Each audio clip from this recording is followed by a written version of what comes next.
hello, and welcome to another episode of Keep It Moving Podcast. I am your host, Novelty, and joining me today is somebody with long hair. You gonna say your name? Are you gonna say my name? Say my name. I forgot. Say my it's been name. so long. It ain't been that long, and you ain't forgot. You know me. What it do? It's Mike B. Yes, ma'am. How are you? I'm good. Did you just say your name? Novelty. Yes. Oh, you did? Okay. I Okay. always say my name. Right on. But you're good. I'm good. It's good. been Great. what? 3 weeks, I think. It's been forever because somebody been sick. I told you was gonna get the cooties. No, you said I was gonna get the flu, and you actually, you know what? Still worried about you having the flu. Did you go get a flu shot? Yeah, I'm gonna bring that up because I think deep down you are slick trying to kill me. Why? Because you knew I was sick, and I kept telling you I don't have the flu, but you kept saying like you should go and get the flu shot in the midst of my sickness. I was telling you. No, you didn't. No, I know you can't get a flu shot while you're sick. They won't give it to you. Well, hey. So I meant afterwards, but the point is, did you go get a flu shot? No, I didn't go get a flu shot because I didn't want to die. I wasn't trying to follow your orders. Okay. Because you were secretly trying to kill me. Okay, so now you better when you going to get your I'm not going to shot. get a flu. I did not have the flu. It doesn't. Are you kidding me? People are dying. Yeah, but I don't get flu shots. I think I've had one before. But you get the flu shot and get sick. Okay, let me explain. Because I was the same way. I didn't want to get a flu shot because it gives you the flu. The flu shot does not have the flu in it. So, I don't believe that. No, she explained it to me. I had to get my pulmonologist to explain it. Okay. Because I was not going to get one this year. I never get a flu shot. I'm like, no, if you come in, the word shot is no to me. I don't take the shots you drink. I don't take the shots you put in your arm. I don't do shots. You try to take the shots you drink. It just don't work. I don't do shots, period. So when she said I had to get one this year because of my asthma, I was kind of like, no, I'm not getting this. She said, no. What does that have to do with it? Because I already have respiratory issues. And the flu can make my respiratory issues even worse. Oh, okay. So she was telling me you need to get a flu shot. Pretty much you have to get a flu shot this year. And I told her that was the first thing I said, no, because the flu shot, I'll get it and then I'll get sick.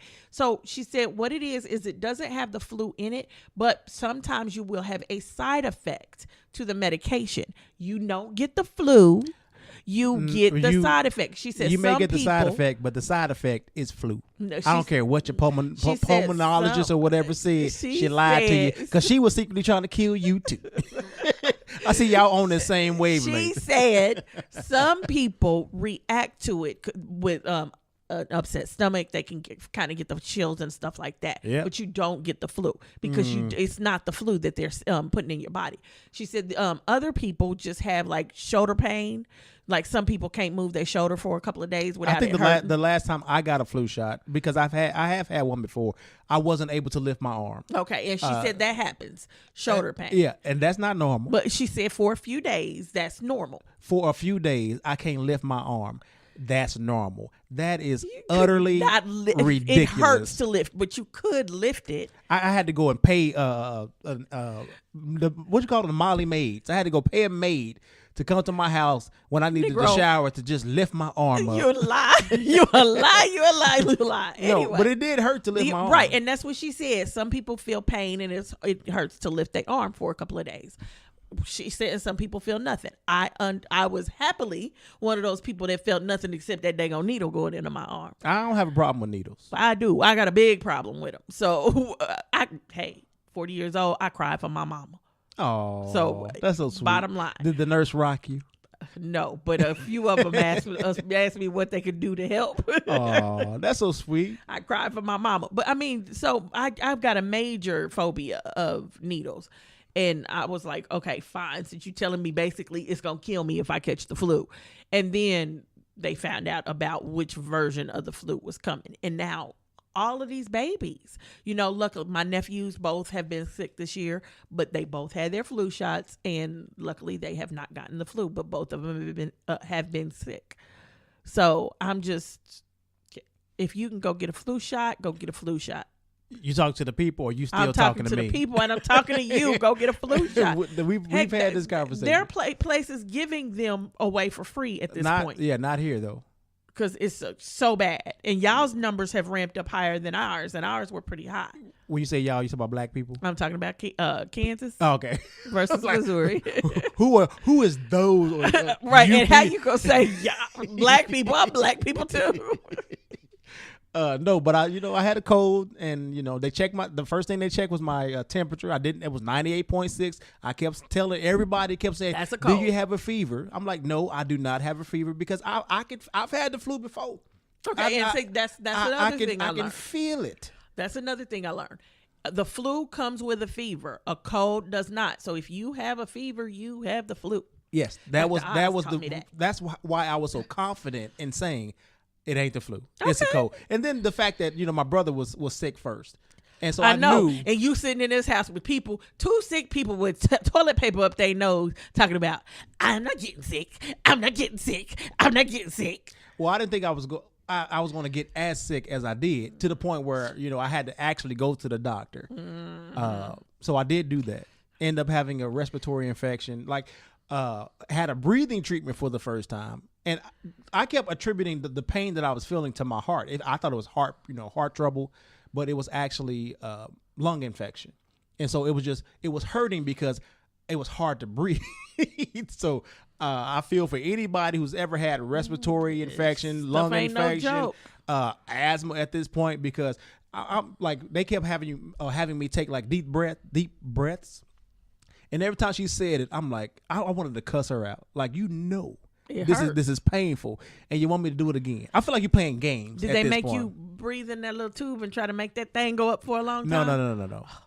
I guess I failed the first test, so it was no need to move on to the second test. They gave me this test where I had to take a deep breath, and then I had to blow it out as hard as I could, but I had to hold it.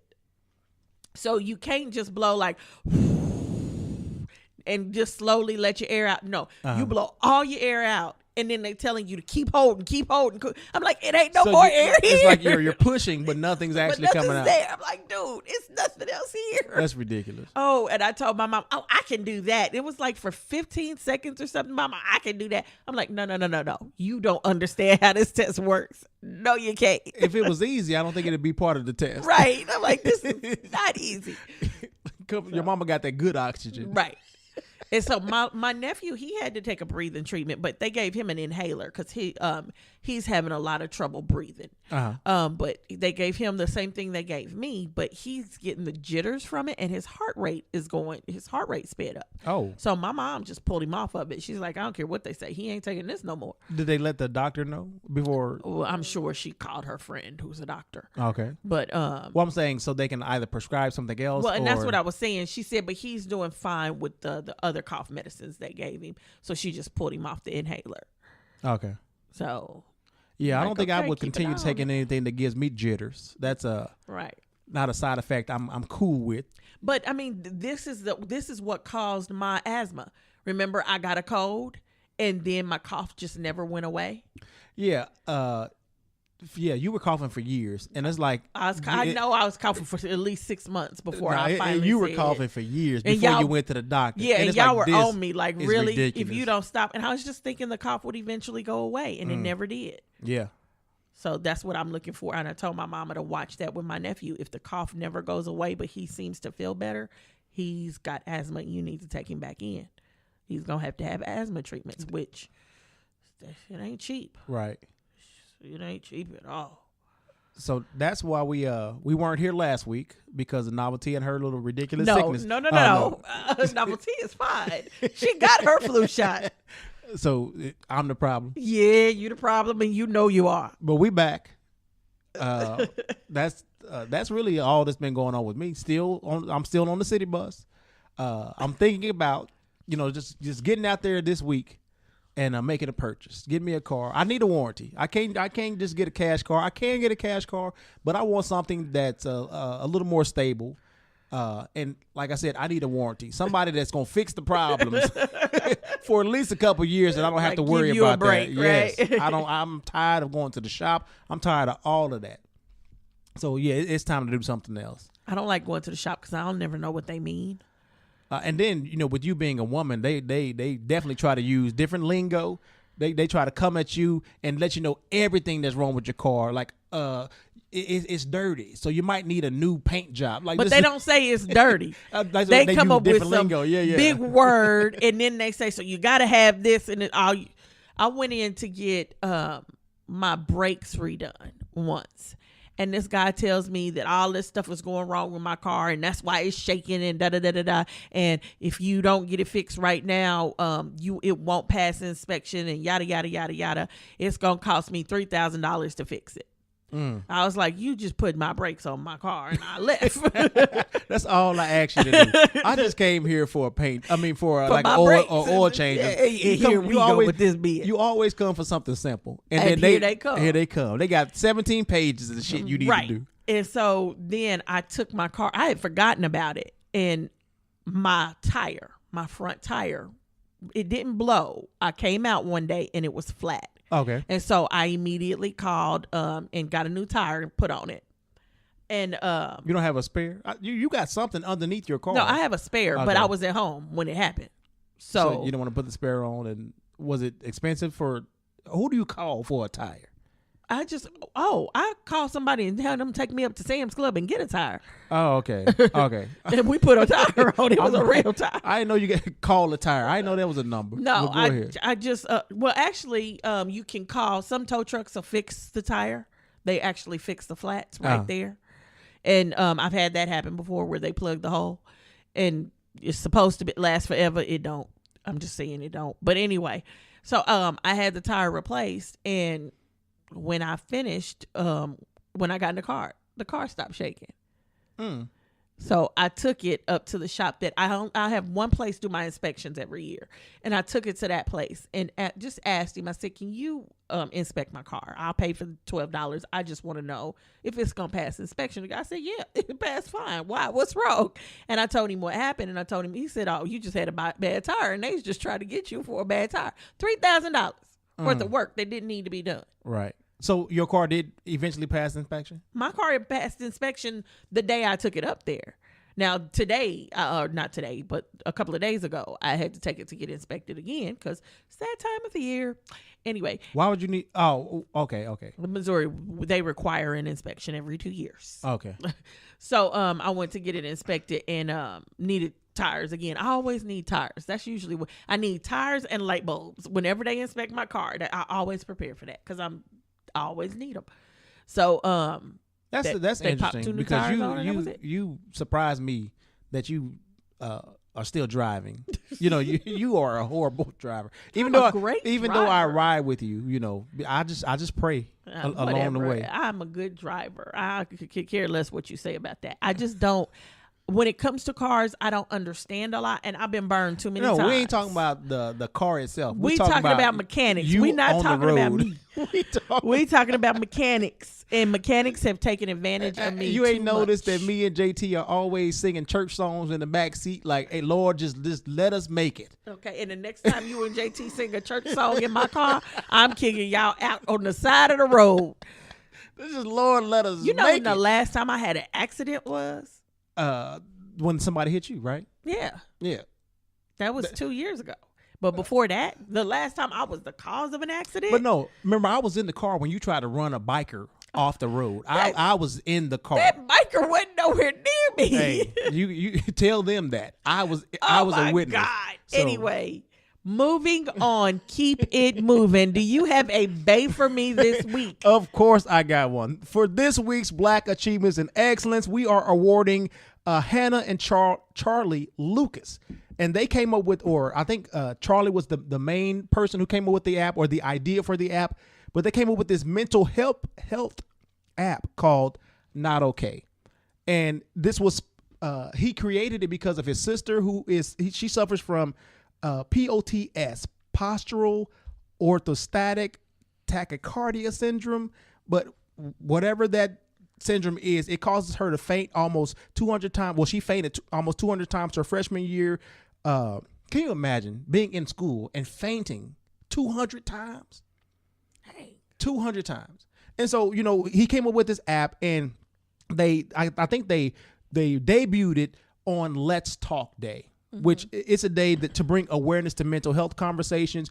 But the app itself serves as a virtual panic button. It sends 5 pre-selected contacts a message that says, "Hey, I'm not okay. Please call me, text me, or come find me." And it'll also, it gives you an option to say, I can't make it, to respond. I can't make it, or I'm on my way. But it sends you the GPS signal of the person that sent the message. And I said, this is such a great idea, because also for like women who find themselves, you're about to be kidnapped or something like that, just hit send, and it sends people your GPS location so people can find you. So I think this will work for a lot of different reasons, in a lot of different ways. I said, it seems so simple too. Like, I don't know why no one has thought of this before, but the fact that this young man, and I think, no, they didn't give their ages, but Hannah was 15 years old. And so he's around the same age, and they just debuted this app January 31st of this year. And I said, this is genius. And he did it to try and help his sister out. That's cool. It's awesome. Some phones do have those capabilities. I know mine has a panic button in it. Oh, does it? I know the iPhone has the Find My Phone thing, but you have to like turn that on though, right? Well, yeah, even the panic button you have to turn on. Mine, what it does is it'll just start taking pictures of everything that it's around. And then it also sends the GPS signal along with it sends the location and the pictures, and it tells you urgent. I forget what it says, but it's an alert message that makes you alert. I accidentally hit it once, and it went out to my mom and my aunt. And of course, did you designate those people, or like when you were setting I set it up, okay. And then I was like, "Oh, cool, what is this?" And I set it up, and then I accidentally hit it. My aunt called me freaking out. Right. And I'm like, no, I'm fine. And she's like, oh, okay, because I got all these weird pictures and I didn't know what it was. My mom calls me and it said SOS. That's what it sent out, SOS. My mom calls me, what does SOS mean? She probably was calm and everything. She was. I was like, Mama, SOS means the same thing SOS has always meant. Help. And she said, huh? And so I told her what happened. I'm like, I'm so glad I wasn't really in trouble. She's like, girl, I never thought about coming to find you. She's like, I saw the pictures. I saw SOS. I didn't know what the hell was going on. So it probably would have been a good idea to explain to the people that you designate as your contact. But I wasn't, I really wasn't trying to set it off. I was just trying to see what it was. So, well, yeah. But when setting it up, it's probably a good idea to let people know who you deem as contacts in case of an emergency, that this is what's going on. And I want, if you receive this from me, hey, come find me, help me, something's going on. Yeah, and his app has a different message style. Like I said, mine was only SOS. It was like, okay, you need to be able to say more to that, put more in there. At least when you set it up, hey, urgent, like you said, come find me, come help me. I'm in trouble. Something's not right. Yeah, with this one saying, hey, I'm not okay. Please call me, text me, or come find me. So shout out to Hannah and Charlie Lucas. I don't see why you never expect that. I do it every week. You do, but I don't know. It's loud with me. The only one having the headphones on. Hey, you don't want to put them on. I didn't tell you to. I want to be able to hear you. Like you can't hear me. Anywho, keeping it moving. Okay, so I'm not talking politics this week. Too much. Well, one thing. I'm sure some other things will come up, but I don't plan on it because I just can't deal with it no more. Can't see the orange dude. Let's talk about Aziz Ansari. I got questions, and I sure want some people I need people to respond to this and tell me how these things make sense, because this doesn't make sense to me. So a few weeks ago, it's been a while since we've been gone, so we're going to talk about some old stuff. But a few weeks ago, a magazine or a blog posted an interview with a young lady, and I think they called her Grace. That was not her real name, but it was an interview about her night she spent with Aziz Ansari, and she talks about how they went out on a date, mutual, and how she went back to his place, again mutual, but she says that she doesn't say he raped her. She says that she slept with him, but it was sexual harassment because he was not picking up on the nonverbal cues that she was giving him that she was not interested. Mm-hmm. Now, did they actually have sex? Yeah. Well, they didn't have sex. Okay, see, they did some sexual stuff. They did sexual things. I think I heard that he went down on her. And at some point she went down on him. And when she said she was ready to go, he called her an Uber.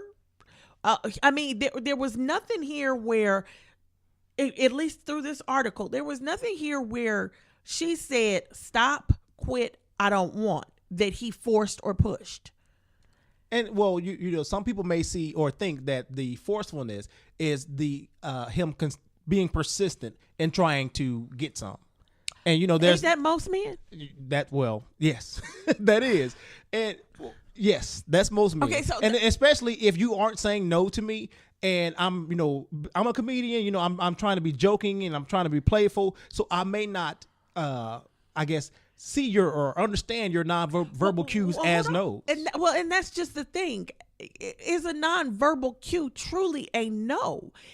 I'm female. I'm going to be honest. It's some of us that play hard to get. We tell you no when we really mean yes. Now, that don't mean you're not supposed to listen to the no. You still want to take that no serious. If I say no, you take that seriously. Yeah. But if I sit there and I'm laughing with you and I never tell you no, then how do you know? I mean, this just takes me back to how men holler and scream about women expect them to read our minds. Now, I do expect if you my man for you to be able to go somewhere. Wait a minute. No, okay. You don't have to be. Hold on. Let me finish. If you my man, I expect you to be able to read a lot about me. If you know me, I expect you to understand some things about me and be able to follow me in a conversation that we've been having for about 4 weeks. So yes. Can I chime in for a second? Yes. Because I do know you, and I still am not able. And I feel like it surprises you that I still can't. Your female friends, they can follow you for the most part, right? But you cannot follow me. And maybe it's. I don't know. I cannot follow you anywhere. Like, I'm always like confused as hell. But see, you the type. You'll bring up a conversation from 17 years ago. It ain't 17. It'll be like an hour ago. It'll even be like a day ago, 2 days ago. And you'll be like, huh? You will start in the middle of the conversation. It's like we just pick it right back up. And I'm like, wait a minute. I pick up the same conversation. Well, we've been talking about 45, and his shenanigans. And then all of a sudden you come in talking about the dog, and it's like, what? Wait a minute! Like it's confusing. So I'm like Aziz. I can't pick up on a lot of that stuff. Okay, and I don't yell at you when you don't catch it. I talk about you, but I don't yell at you. That's yelling. And that's the thing. I'm confused as to this nonverbal cue. Why wasn't a verbal no given? Because nobody should be expected to read anybody's mind. That's true. Unfortunately, people are not mind readers. And as far as a man persisting, men persist. I mean, let's be real. I persist. They persist even more, though, when you haven't said no. Right. Because and plus the fact that, drinks were involved. So it may have been one of those things that you expect him to pick up on the fact that you are uncomfortable, but he's not alert enough to notice that. To say no would be, I know what that means. Well, and my thing is also, I have been the aggressor at times. Look at you. Hey, I'm female. I know what I want. I'm grown. You go and I go for what I want. Look, and I'm one of I don't give up a freak easily. On the weekend. Anyway, I'm a freak during the week too. So anyway, but listen to you. I don't give up easily. Uh-huh. So if you don't tell me no, I might not pick up on that. I might continue to go after what I want. Right. Now, when you say no, that's a different story.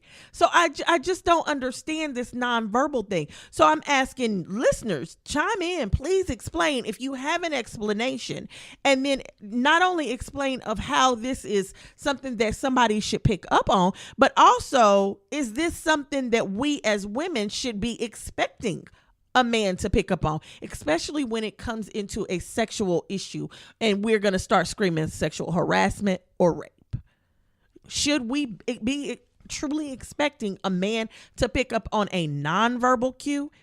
And should they be held accountable for that? And I think what made a lot of people frustrated about this particular case and this situation is how it was kind of being lumped into the Me Too movement. Right. And like, to a lot of people that read this, that maybe understood that he was a little too aggressive and he shouldn't have had put his fingers in her mouth or anything like that. But the fact that she's still a woman, she's a human being. She should.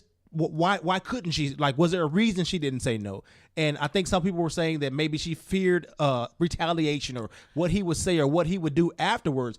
But why would you assume that anything like that would happen?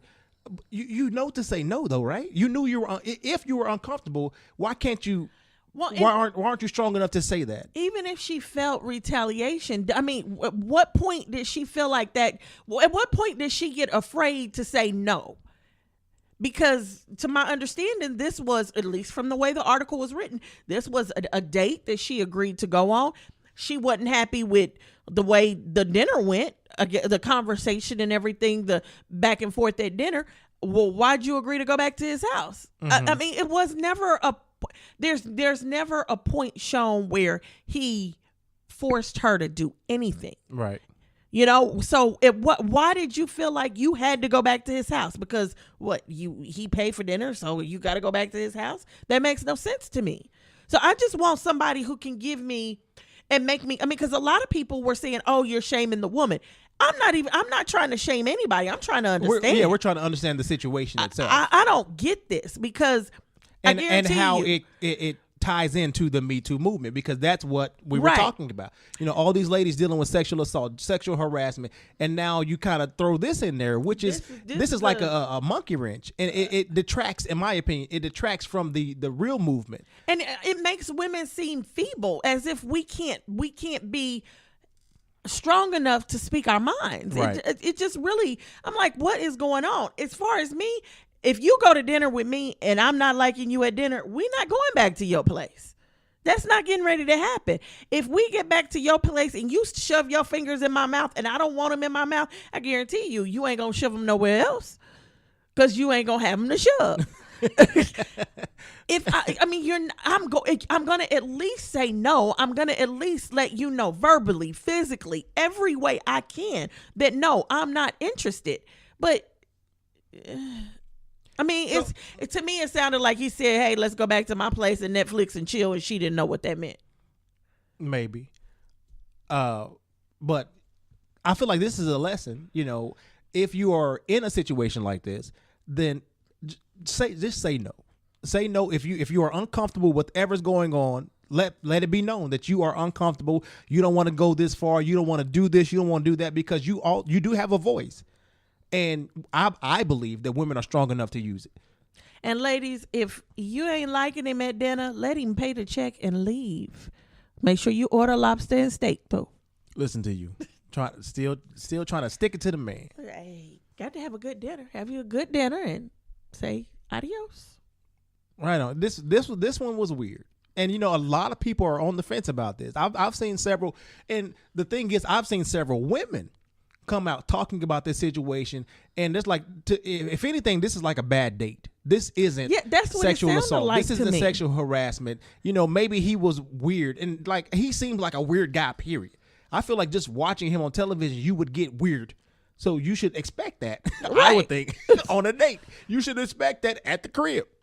I mean, either this is truly nothing, or there's a portion of this story she didn't tell. That's missing. Okay. And she needs to tell that side of the story, because I don't understand. To make it make sense. I'm trying to be just honest. Right. As a female, I don't understand. Anyway, moving on. So I had another one. Okay, so this woman goes to a club and she's having a good time and she gets assaulted at the club. So she goes to the doctors afterwards, because that's what you're supposed to do. And like assault, like rape, or like they just said assaulted. Okay. And from the way this ends, I'm thinking it was just maybe she got hit, maybe not raped. Okay, like pushed or like punched or something like that. Okay. Because she goes to the doctor And then the doctor that they give her is the same guy that assaulted her in the club. And he assaults her again on camera. Oh, he slaps her and he's hitting her on camera. So the hospital, of course, fired him. But what the hell? How, like, what's the probability of something like that happening? You know, the only thing I can think of is this is God's way of getting him. Yeah. Because I guarantee you assaulted her in that club. Oh, now she gonna come to you and you gonna hit her again. It's gonna be on tape. You will be punished. And the fact that he felt comfortable assaulting her in the club and then assaulting her comfortable at assaulting work. her at work. Like, you know. Oh my God. At my job, you know what I do know? We got cameras. And you would think at the hospital, the doctor knows cameras. they have cameras. So he sounds like an idiot. And thankfully, he did it on camera at the job, right, so that she has has proof. Yeah, she has proof. She has evidence physically on her body from what he did, but also video evidence. So there's no denying it. So it's not her word versus his. We've seen what you did, bro, and it ain't right. This is some craziness. It's ridiculous. I'm just like, what the hell? Okay, and so now here's the only thing I got political wise. So Jay-Z was on, oh God, I can never remember. Van Jones. Thank you. I can never remember his name when I need to. But he was on his show. And Van Jones basically asked him how he felt about the shithole countries comment that 45. That he made. For those of you who don't know, Trump called African countries and Haiti's shithole countries. Just, FYI. He wanted more people from Norway, the beautiful white yes, countries. Beautiful Norway. But anyway, so Jay-Z basically, his statement was that he feels like Trump is like the epitome of all the crap that we are in, or the crap that we do to one another. We are nasty with one another. We are racist with one another. We treat people bad, and he's like all of it, just all of it, all into one. And we've now reached, this is the top of it, of the heap of shit, and here's Trump. And he says that no matter what, we have got to deal with the way we are treating one another, basically. Right. Because a lot of people are taking the things that 45 says and they are being emboldened to continue to do more and more stuff. Videos of white people coming out being racist and saying the N-word and saying, you guys should go back to Africa and, you should be slaves again, and all of this stuff is coming out because they feel proud, they're proud at the fact that 45 shares those same sentiments, I believe. Shares those same sentiments. That's it right there. So Van Jones says, well, but should we give him credit? Black unemployment is at its lowest rate ever. Why would we credit 45 with it? Hold on, ahead. I'm not finished. Should we give him credit? And so Jay-Z goes on to make the point that just because you pay me don't mean you can call me a nigga. Okay? Just because you pay me doesn't mean you can treat me like crap. Yeah. Well, Trump, of course, the next day tweets, somebody needs to tell Jay-Z that black unemployment is at its lowest rate ever. So everybody's like, okay, first of all, did you watch the show? And second of all, you missed the point. Yeah. You missed the whole point. Now, here's the thing. I don't know if he missed it. He didn't care. You're right. Black unemployment is at its lowest rate ever. But you know what? Unemployment across the board going down is at its lowest rate. Okay, unemployment. So it's not just black unemployment; it's Mexican unemployment, Asian unemployment, Native American unemployment, white unemployment. Unemployment is down. You cannot take credit for black unemployment being lower until you close the gap between black unemployment and white unemployment. When you close that gap, then you can start taking credit. And that gap has been consistently the same ever since the 50s. It's not changed. The second is the point you just made. Black unemployment has been going down consistently since 2009, 2010, consistently. That's Obama. Yeah. It's Obama's policies that are in place that are keeping unemployment down. Now, this is where I will give Trump credit. Stock market. What's happening in the stock market, I can give credit to him simply because the stock market is more of a futuristic thing. When you do stocks, you're doing something that you think is going to happen in the future. Okay, it's not based off of what has already happened in the past. It's what you think is going to happen. And of course, all of these businesses knew, hey, we getting ready to get tax breaks. And anybody who understands how money works in this country, truly works in the country, not in your pocket, would go for a Republican. The stock market normally does go up because Republicans give breaks to the rich. Democrats give breaks to the people, the normal everyday people. Right. So the stock market does fluctuate like that. But Trump being in office, because of what he was going to do for businesses, stock market going up, yeah, I can give him 100% credit for it. I think it's terrible. Don't get me wrong, but I can give him credit for it. Okay. But unemployment, he can't take credit for that. He cannot take credit for anything that is happening that he has not put a policy in place to change.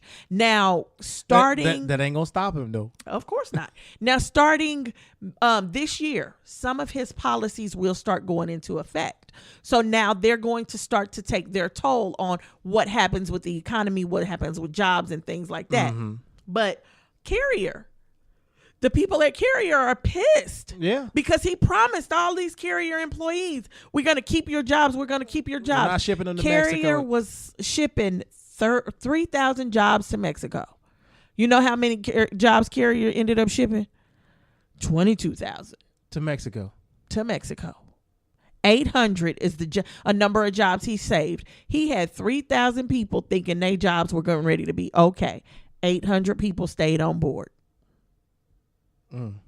And now it's people coming out saying, hey, come Friday, well, this past Friday now, I won't have a job anymore.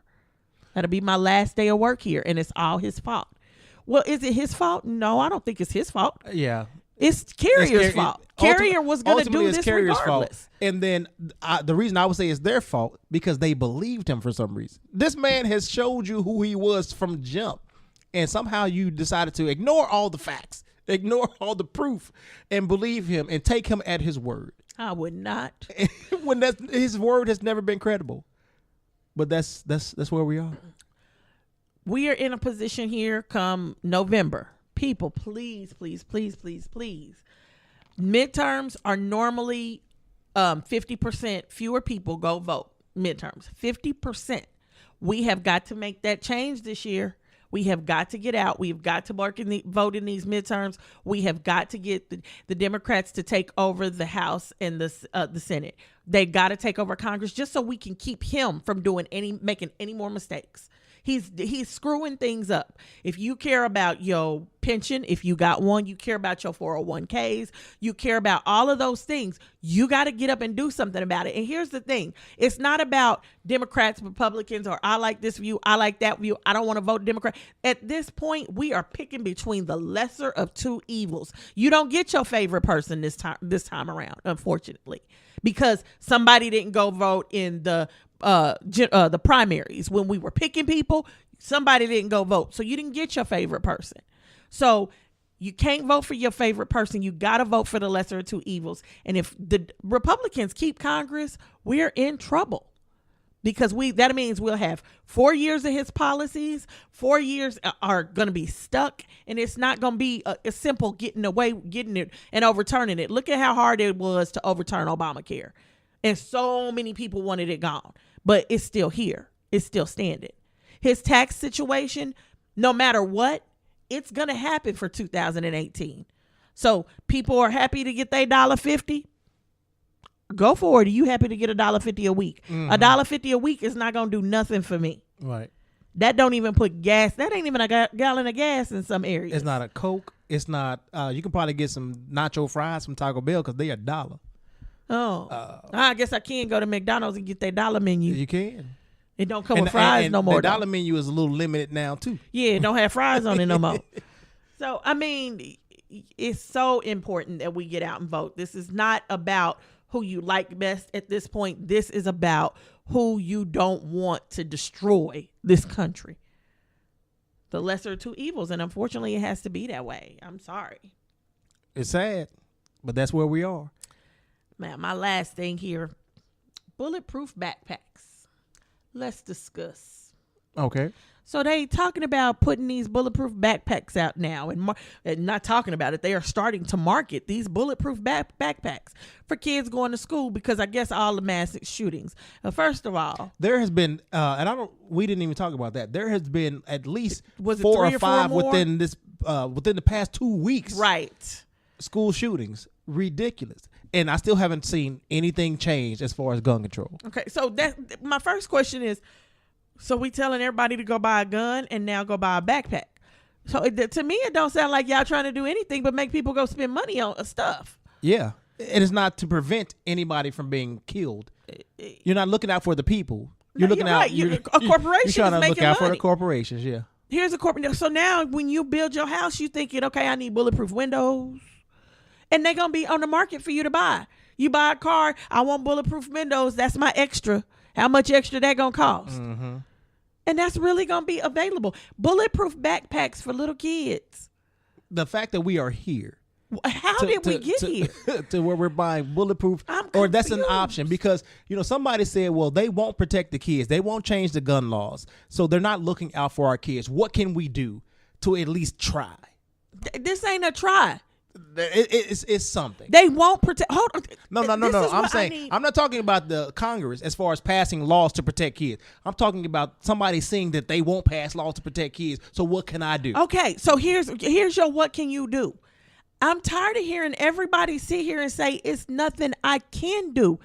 Get up and go to the polls. That's how you change things. No, you can't do it by yourself. Yeah. You cannot do it by yourself. You got to make sure the people in your family are going out to vote. You got to talk to your friends. You got to have these conversations because that's where things change, because all you're getting ready to do is now create another expense. So now I got to buy my kids school clothes. I got to buy them school shoes. I got to buy them school supplies. Now bulletproof backpacks, bulletproof vests. They're going to have Kevlar head socks on and underwear. And at what point do they get to be kids? And then schools are probably going to try and start outfitting themselves with protections. Right. And so it's not going to be about learning at all when it comes to going to school. It's going to be about protecting yourself and just trying to survive the damn day. So you don't like what's going on? They won't pass the law? Then vote for somebody else. Get that person out of Congress who won't pass the law. This whole ideology of having no power. I had a little chat this past week with somebody about what was happening. After the State of the Union, somebody addressed us all with 7 more years of Trump. And I was like, no, not if people get out and vote in the midterms. He might be there, but he won't get a second term, and we can keep him from making mistakes within the next 2 years. All we got to do is get out and vote in the midterms. And somebody says to me and pulls that whole, our vote don't count, it's the electoral college and yada, yada, yada, yada, yada, yada, yada. Now, we've had these conversations on this show. Mm-hmm. So we know how the electoral college works, and we know that how our vote impacts the electoral college. So I won't go into all of that again, but at the end, I asked him 2 questions. I said, it's just for anybody who tells me my vote doesn't count, I got 2 questions. One is, if it doesn't count, why not go vote? What does it hurt then? Right. But and second of all, the second question is simply, what are you doing to change things? What is your contribution? Yeah, did you just give up because you said my vote doesn't count, so it's nothing I can do, and so I'm going to sit here, complain, and not and chill. And that's it. That's it. What are you doing to change things? Do you know this fool said divine intervention? Yeah, you told me. He waited on the Lord to make a way, to switch it all up. Not to say, and we know he can. He can. He can do whatever he wants to. Yeah. But the Lord told us a long time ago, I allow you to make your own choices and your own decisions. It reminds me of that story that I learned when I was a little girl about when they tried to explain how God works. Uh-huh. And they said, when you're in a flood, a man is in a flood, his house is flooded, he's sitting on the roof and he's stuck. And he's praying, God, please come save me. God, come save me. And God says, I'm going to come save you. And a boat comes by. And the man says, hey, man, come on, get in the boat. And the guy says, nope, God, the Lord's going to save me. God's going to save me. Man goes off. Second boat comes by.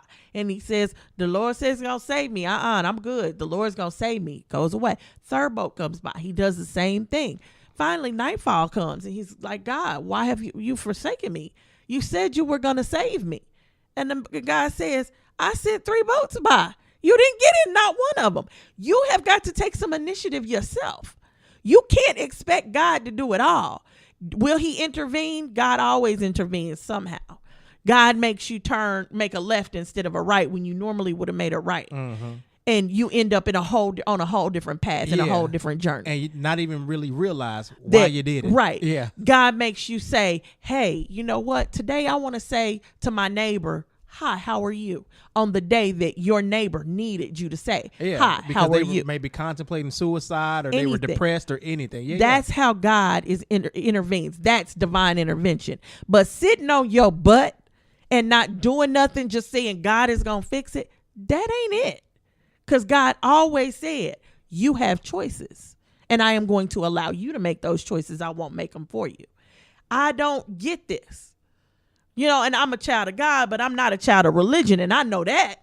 So I don't understand how people, divine intervention, that just threw me. I was, and then the Republicans had they little accident. Oh, on the train. Yes. And somebody informed me divine intervention. The Lord trying to handle the problem, shake them up a little bit, remind them who's actually in control and who they're supposed to be working for, the people and not themselves. And that's exactly what we're getting. This February, yes, Black History Month. Yes, it is. Which we didn't, you've been posting, I saw Black History Facts on the Facebook page, but you didn't bring any to the show. What's that all about? You feel like you've done enough? Yes, I post them every day. You will get you get 2 Black History Facts every single day on Twitter and on Facebook, or yes, okay, on everything. But you know, in honor of Black History Month, there was a teacher in the Bronx. Her name is Patricia Cummings.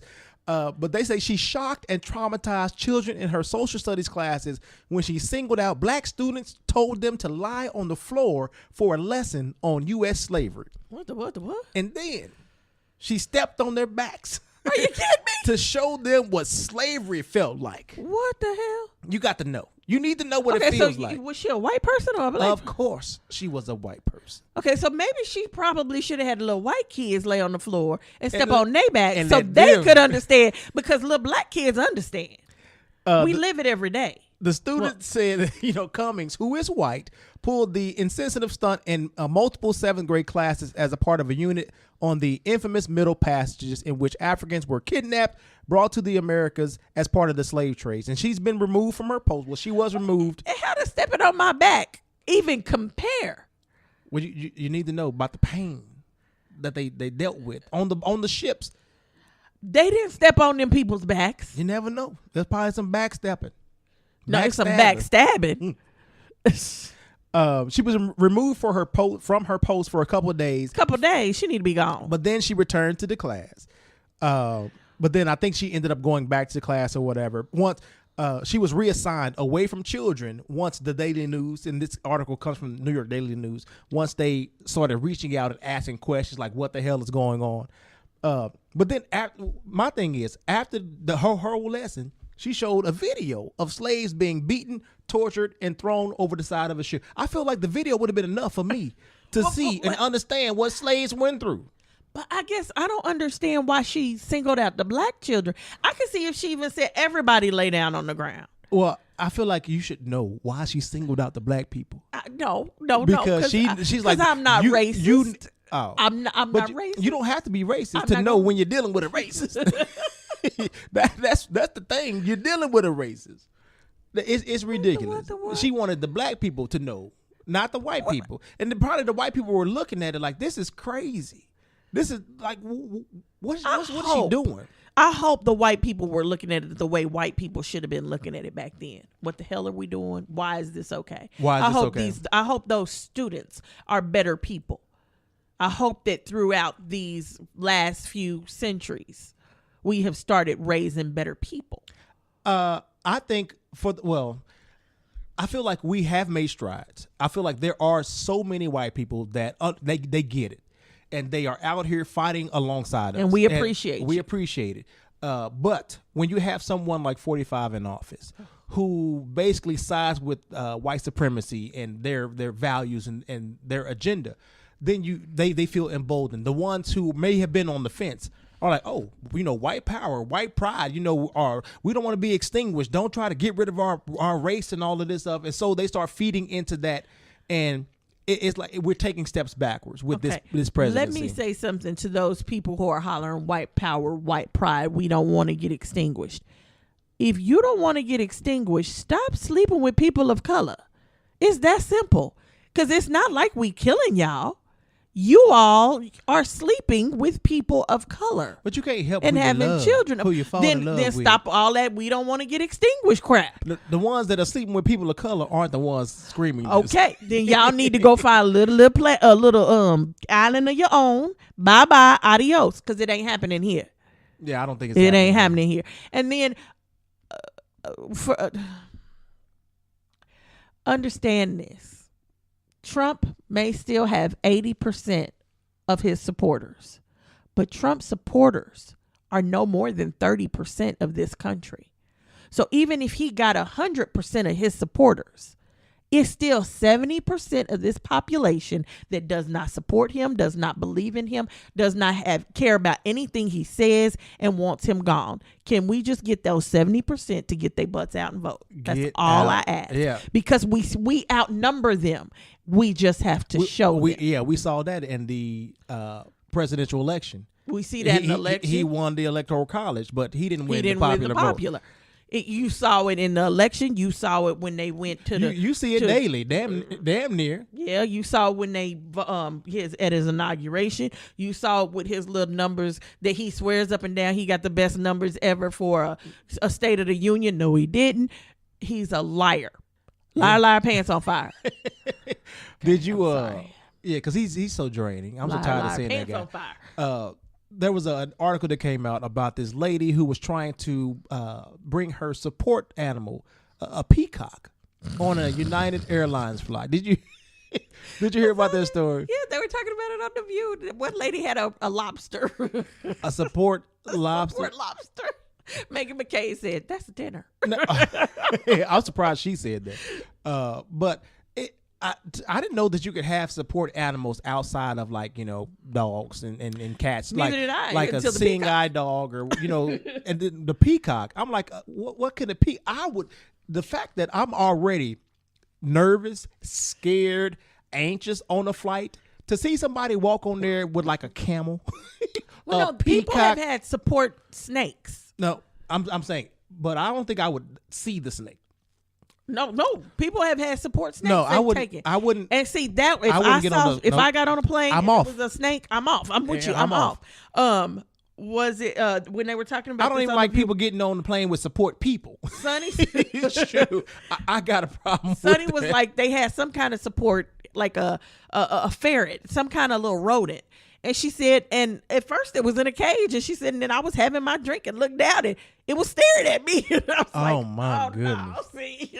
Like I feel some type of way when people don't, I guess, check their dogs. In my opinion, if you're gonna fly with your animal, it should be underneath the plane with the luggage. No, I know you're partial to the dogs, and I ain't got time for that. And this is the only reason why dogs can suffer from high anxiety.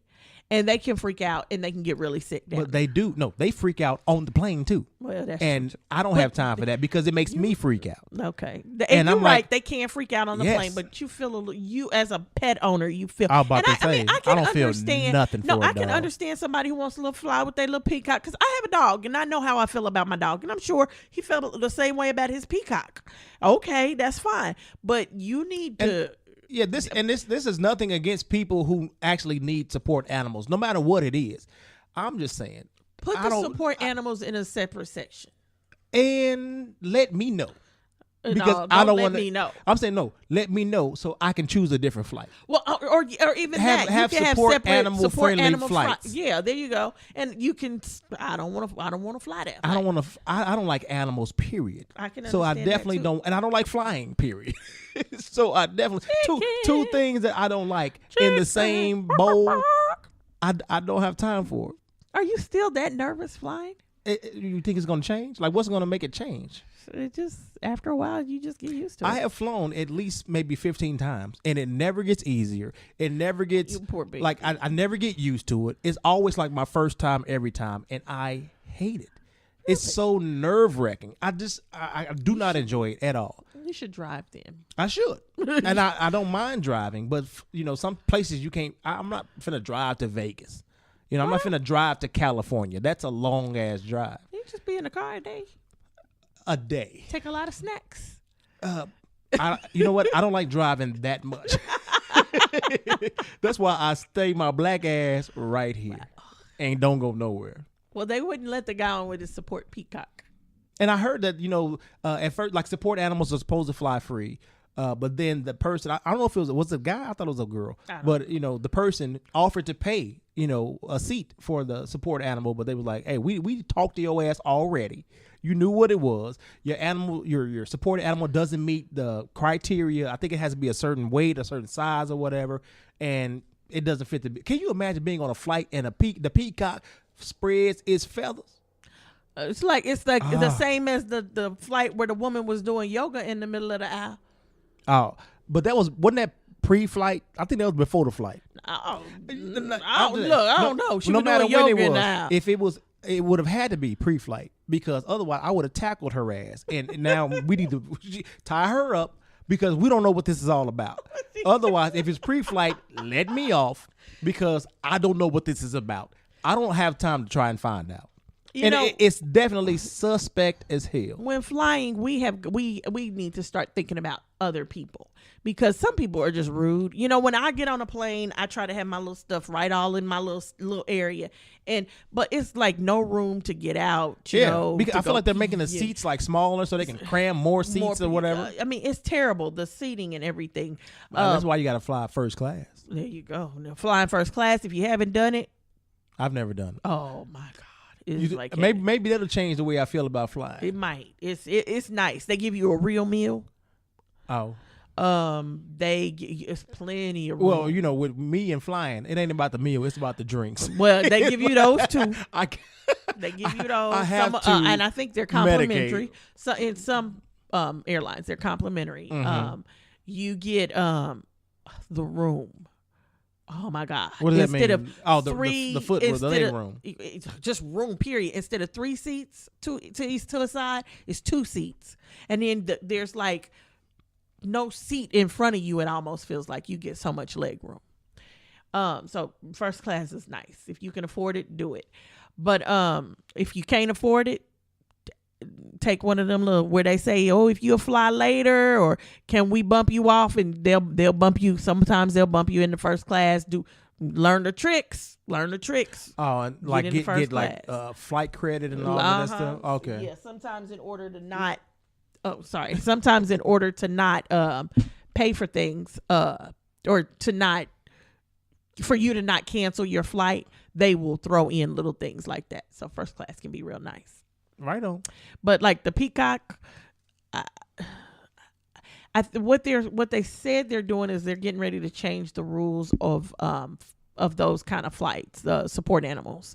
They're going to require more paperwork. And I think one company... That would make sense, like to at least, I guess, have some type of notice from a doctor or a psychiatrist, well, they already require some kind of... do they? Yeah, okay. They already require some documents, but there's some company that'll give it to a person. It's like a medical marijuana license. Yeah, kind of like that. And they'll give it to a person without even checking to see what the problem is, the doctors. So they are getting ready to tighten that up to make sure they're truly support animals. So like I wouldn't be able to fly with my dog because my dog is not a support animal. I'm a support human pretty much. In so many ways. That dog need to get a job. But yeah, so they're getting ready to do some changes. We'll see what happens. But I ain't flying with no snakes. I'm just telling you that. All that makes me think about it. Snakes on the plane. Yeah. Oh, or somebody. And I would definitely pull a Samuel L. on that flight. Somebody flying with a support tarantula. I'm out. You need the plane to be. is in the air. And I feel like if they had a tarantula, they probably wouldn't even say anything about it. They ain't gonna acknowledge it and let the flight attendants or the captain know they got a tarantula. They gonna torture the people. And, well, I'm telling you right now, flight in the air or not, I'm opening up the door and I'm jumping. And see, I would have to tackle you, and now we got beef. Yep, because I'm gone. I'm like, screw you. On that note, we're going to wrap the show up. Don't forget to like us on our YouTube page. Like us on our the Facebook page as well. My mouth's no longer working. You got some new teeth? I got new something going on. And subscribe. Don't forget to subscribe to the channel. And check out the website. It's up. It's running. Is it updated? It will be this weekend. Right on. But just, hey, follow us, and we appreciate everything you guys do for us. Tweet us, appreciate like us. Everybody that watches the videos, likes the videos, shares the videos, because there are a lot of you out there that actually do share the videos, and we just want you guys to know that we truly, truly appreciate it. We ain't trying to take y'all for granted. Don't feel that way. Don't judge us, though. But anyway. Now, I appreciate anybody who's got something to say, has a voice, and is willing to use their voice. That's what God gave it to you for. Right on. Use it, yell it, scream it. If I disagree with you, so what? Because I'm sure you're going to disagree with me at some point. I always do. You do every other day. On that note, have a good one. Peace.